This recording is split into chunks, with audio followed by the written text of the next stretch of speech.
Buli mwaka abavunaanyizibwa ku byenjigiriza mu ggwanga saako n'abo ababyekenneenya batuula okwekuba mu ttooki kwe babituukiddwako n'ebyo eba tebitambudde bulungi mu kisaawe ky'ebyenjigiriza olw'okuba nti ebyenjigiriza bimaze emyaka 2 nga bizingamye olw'ekirwadde ki COVID-19. Ku mulundi guno banisira bayitadde nnyo ku nteekateeka y'okuddamu okuggulawo amasomero omwaka ogujja.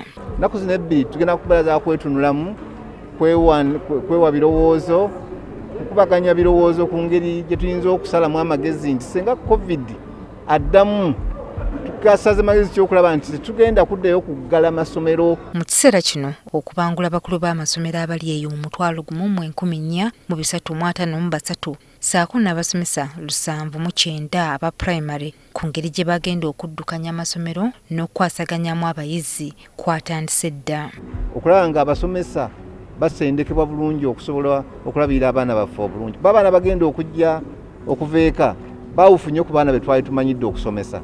Bajja kwetaaga enkwata ey'enjawulo. Ekigendererwa mu bino kwe kunyweza ebyenjigiriza nga tebisobola kuddamu kutaataaganyizibwa mbeera yonna ng'eno eya COVID-19. Twagala okussaawo education system eri resilient enywevu nti ne bwe banaabanga waliwo obulwadde obuzze obusinga ne COVID amasomero tekagenda kuddayo okuggalwa oba abaana bagenda mu maaso nga basoma.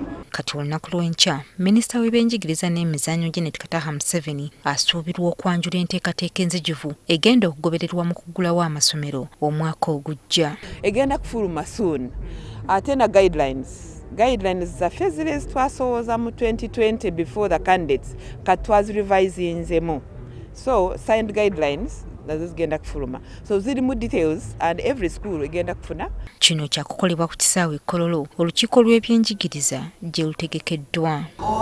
Joyce Nakato, NTV Akawungeezi.